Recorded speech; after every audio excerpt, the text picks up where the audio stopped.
안녕하세요, 미디오빠입니다. 오늘은 서울에 갈 일이 있어서 고속도로에서 영상을 찍습니다.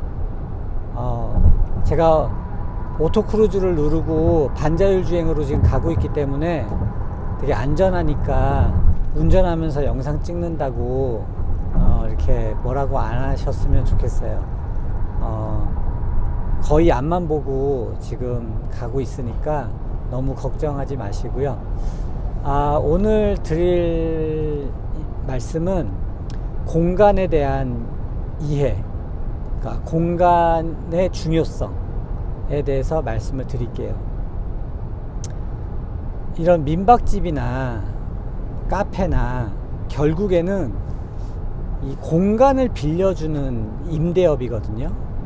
그러니까 매력적인 공간을 서비스하는 그런 일이에요. 그러니까 그게 본질이기 때문에 그 공간에 대한 이해도가 상당히 중요합니다. 공간이 얼마나 중요한가를 아셔야 돼요. 그러니까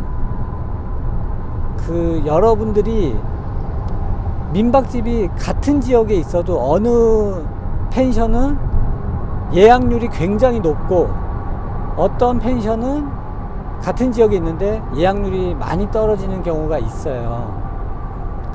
그거는 예를 들어서 친절과 청결은 다 합격점이라고 치고, 그러니까 그거는 기본이잖아요. 친절과 청결. 그거는 비슷한 조건인데 어느 집은 잘 되고 어느 집은 안 되면은 그 이유는 대부분 공간에서 결정이 나요. 그러니까 그 인테리어라는 좁은 개념으로 말씀을 드리는 게 아니고 구조, 그 실내 구조가 어떻게 돼 있느냐로 예약률에서 차이가 많이 나는 경우가 상당히 많아요. 그러니까 여러분들이 이런 펜션이나 민박을 지으실 때 가장 어려워하는 부분이 그 부분일 거예요. 구조를 어떻게 뽑을 것이냐. 근데 이거를 돈을 많이 들여서 유명 건축가에게 맡기면 좋은 공간이 나올 수 있죠. 그런데 말씀드렸듯이 그러면 또 투자 비용이 많이 올라가잖아요. 설계비만 3,4천만 원 나오는 경우가 허다해요. 그렇게까지 투자해서 하실 수 있는 분들은 많지 않을 거예요. 왜냐하면 설계비는 내가 투자할 수 있는 돈의 10% 정도를 쓰는 게 보통이거든요. 10% 이하? 그렇다면 적어도 설계비로 3천만 원, 4천만 원 쓸 거면 투자비가 3, 4억이 된다는 말씀이겠죠. 건축에만. 그러면 땅 매입하고 토목공사하고 안에 집기 들이고 하면 5, 6억은 나올 거예요. 그렇게까지 돈을 많이 들여서 한다는 건 상당히 부담스러운 일이거든요. 그러니까 그렇게 투자할 수 있는 분들은 많지 않을 거예요. 그리고 제가 말씀드리는 노하우는 돈을 그렇게 들여서 하는 게 아니고 시골 민박, 살면서 부업 같은 개념으로 일단 시작하는, 최소한의 돈을 들여서 현금을 버는, 나의 수입에 어느 정도 도움이 되는 그런 거를 지향하고 있기 때문에 공간에 대한 이해를 본인이 하셔야 돼요. 그러니까 공부를 하셔야 돼요. 그런데 그게 쉽지가 않죠. 그거를 전공하지 않으신 분들은 그게 쉽지가 않아요. 전공을 했어도 그렇게 탁 떨어지는 공간을 만드는 건 쉬운 일이 아니거든요. 그런데 해결할 수 있는 방법이 있어요. 그 방법이 뭐냐 하면 자료를 많이 찾아봐야 돼요. 정말 자료를 많이 보셔야 돼요. 어떤 자료에서 어떤 영감을 얻으실지 몰라요. 그렇기 때문에 책도 많이 보고 관련 서적들. 그런데 제가 책을 많이 보라는 건 글이 많이 써져 있는 그런 책이 아니라 그런 공간에 대한 사진이 많이 들어가 있는 건축물에 관한 책들이 많아요. 서점에 가보시면 뭐 이런 타이니하우스나 스몰하우스 관련된 책들이 많이 있거든요. 외국 서적부터 시작해서 우리나라 국내 서적까지 대부분이 사진으로 구성되어 있어요. 그러면 거기 있는 사진들을 굉장히 많이 보시고 스크랩을 많이 해 놓으셔야 돼요. 책도 구매하셔서 계속 보시고 인터넷에서도 보시고, 그러니까 공간에 대한 관심을 항상 가지고 계셔야 돼요. 예를 들어서, 그러니까 여러분들 이런 민박집이나 펜션에 가셔서 하룻밤이나 이틀밤 주무시고 오시는 거잖아요. 그러면 내가 일상생활을 하는 곳과는 다른 공간 구성을 해 주셔야 돼요. 그런데 대부분의 숙소들이 어떠냐? 너무 일반적인 공간 구성이 돼 있다는 거예요. 정말 뻔한 공간 구성을 해놓고 내장재를 아무리 좋은 걸 써도 사람들에게는 신선함으로 다가오지 않아요. 그냥 너무 익숙한 공간, 그리고 되게 심심한 공간으로 다가와요. 그런 거보다는 뭐 예를 들어서 뭐 다락이 있다든가 아니면 비밀의 공간이 있다거나 일상의 공간과는 뭔가 좀 색다른 공간이 돼 있으면 사람들이 딱 처음 받는 느낌은 신선하고 되게 좋은데 이렇게 받아들인다고요. 현대 우리나라 지금 사람들은 대부분이 아파트에서 사시잖아요. 그렇기 때문에 아파트와는 전혀 다른 공간을 만들어 주셔야 돼요. 그러니까 색다른 공간이 주는 그 느낌이 있어요. 여러분들 해외여행 가는 이유가 뭐예요? 색다른 곳에 가고 싶은, 그러니까 이질적인 공간, 이국적인 공간에 있는 나를 경험하기 위해서 가는 거잖아요, 해외여행이. 그런 것처럼 어디를 놀러를 갔을 때 그 공간이 내가 익숙했던 공간과 완전히 다를 경우에 사람들은 좋은 감정을 느낀다고요. 그러니까 약간은 불편하고 익숙하지 않은 그 느낌이 오히려 사람들에게 신선하고 좋은 느낌으로 다가오거든요. 여러분들이 카페를 여러 군데 다니는 이유는 각기 다른 공간이 주는 그 느낌을 소비하기 위해서 여러분들이 다니시는 거예요, 카페를. 어느 카페는 가니까 물론 커피 맛이 좋아서 가는 카페도 있지만 그거보다는 뭔가 이 카페에 오면 뭔가 느낌이 좋아, 그리고 이 공간이 주는 뭔가 색다른 그런 느낌이 있어, 이런 거를 즐기기 위해서 대부분의 사람들이 카페를 다니는 거거든요. 그것처럼 여러분들이 숙소를 만드실 때, 그럴 때는 뭔가 좀 색다른 느낌을 주셔야 돼요. 그런데 오늘 더 디테일하게 말씀을 드리고 싶은 건, 구조를 색다르게 하는 건 좀 더 어려운 문제예요. 그거는 좀 더 많은 공부가 필요해요.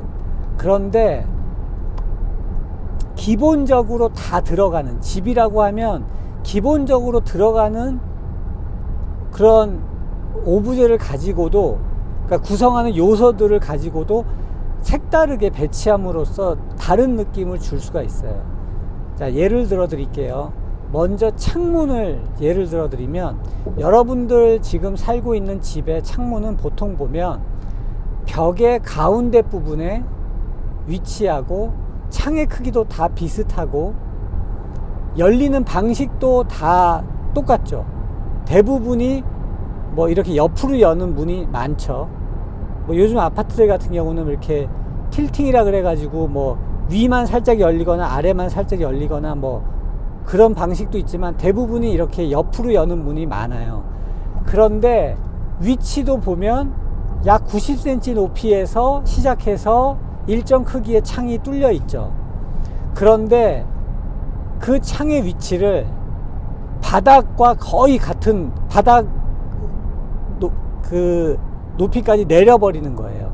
그래서 벽의 밑부분을 전부 통창으로 만들었을 경우에 들어가면 그것만으로도 공간이 다르게 느껴져요. 같은 사각방이지만 창의 위치가 세로로 한쪽 벽면으로 치우쳐서 벽의 끝쪽에 천장까지, 바닥부터 천장까지 통으로 뚫려 있는 경우에 받는 느낌과 가로로 긴 통창이 바닥에 붙어 있는 경우, 천장 쪽에 붙어 있는 경우, 벽의 중간으로 길게 나 있는 경우 느낌이 다 다르죠. 그런 거예요. 그러니까 구조를 어렵게 공간을 어렵게 생각하지 마시고 어차피 창을 만드실 거잖아요. 집을 지을 때. 그런데 그 창 하나의 위치도 어디에 어떤 크기로 넣느냐에 따라서 그 창이 주는 느낌이 다 다르게 돼요. 그 창으로 인해서 공간이 주는 느낌이 완전히 다르게 돼요. 그리고 창도 열리는 방식에 따라서, 예를 들어서 여자들이 보통 좋아하는 로망처럼 가지고 있는 창이 어떤 창이냐면, 왜 하얀색 창, 그 나무 살이 들어있는 하얀색 덧문이 이렇게 여는 문 있죠. 이렇게 문을 탁 열었을 때 앞에 경치가 딱 펼쳐지면, 그런 CF나 영화 장면들을 한 번씩은 보셨을 거예요. 그런 장면은 여자들의 마음속에 로망처럼 자리 잡고 있는 거예요. 그런데 보통 아파트 창들은 그런 창이 없죠. 보통 사는 집들은. 그런데 내가 놀러 가는 집에 덧창이 있어서 안에 이제 방음이나 단열을 위해서 시스템 창호를 보통 넣죠. 그런데 그 창이 안쪽으로 열리게 하고, 밖에 있는 덧창이 나무로 만든 살이 있는 그런 창이 있고, 그거를 바깥쪽으로 이렇게 밀어서 열었을 때 주는 그 느낌, 일종의 연출이에요. 하지만 그 하나가 있고 없고에 따라서 또 주는 공간의 느낌이 완전 달라져요. 그리고 침대의 위치라든지 침대를 놓는 방법, 그 다음에 조명을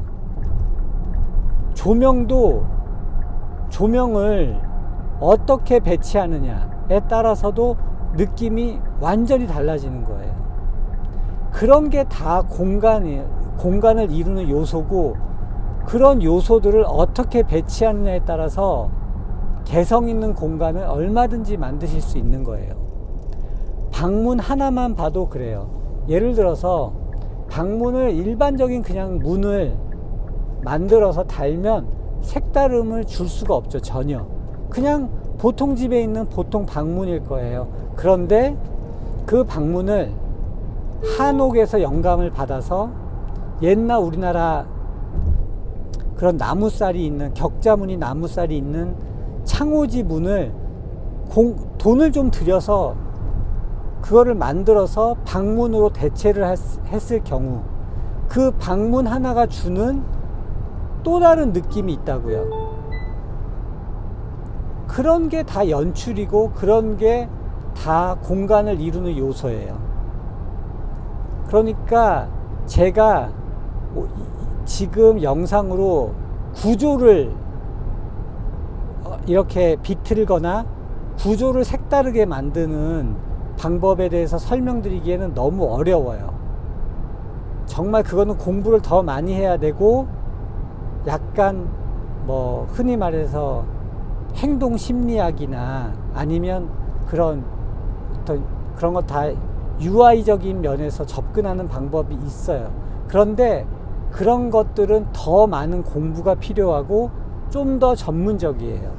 그런데 그렇게 어렵게 접근하실 필요도 없고 그냥 집을 이루는 요소를 조금 더 남들과는 다르게 구성함으로써 만들 수 있는 색다름을 여러분들이 고민하시다 보면 그런 것들로 인해서 좀 다르면서도 개성 있는 공간을 얼마든지 만드실 수 있어요. 그러니까 색감도 하나의 요소예요. 안에 소재, 일반적인 소재가 아닌 다른 소재를 이용해서 공간을 구성하는 방법도 있고, 색감을 과감하게 써서 만드는 방법도 있고, 내가 집에는 쓸 수 없는 것들을 갖다가 놀러 왔을 때는 과감하게 사용하실 수가 있는 거예요. 그러니까 그러니까 사용의 불편함이 아니라 익숙하지 않아서 오는 불편함이라는 게 있어요. 근데 그런 불편함에 대해서는 두려움을 가지실 필요가 없어요. 그러니까 혐오감을 주지 않으면 돼요. 혐오감을 주지 않은 선에서 얼마든지 색다른 도전을 하실 수가 있어요. 그러니까 여러분들, 제가 오늘 만든 이 영상을 보시고 공간에 대한 개념을 계속 생각을 한번 해보세요. 그리고 여러 공간을 다 관심을 가지고 한번 봐보세요. 그러니까 공간이 주는 느낌이라는 건 사람마다 다 다르지만 좋은 느낌을 주는 공간에 공통점이 있어요. 그거를 찾아내는 훈련을 여러분들이 직접 하셔야 돼요. 그 훈련이 잘 돼 있으면 여러분들이 적은 돈을 가지고도 훌륭한 공간을 얼마든지 만드실 수 있습니다. 그러니까 관심이에요. 관심. 일단 시작은 관심입니다. 호기심, 관심. 그거를 어떻게 내 공간에 적용할 수 있느냐, 그거를 끊임없이 노력해야 돼요. 그런데 그거를 업자한테 맡기면 절대로 나올 수 없는 거예요. 왜? 업자들은 절대 그런 고민을 하지 않아요. 익숙한 소재를 가지고 익숙한 공법으로 만드는 거에만 최적화되어 있지, 색다른 소재를 색다르게 적용하는 건 클라이언트가 직접 요구를 하셔야 돼요. 이렇게 해라.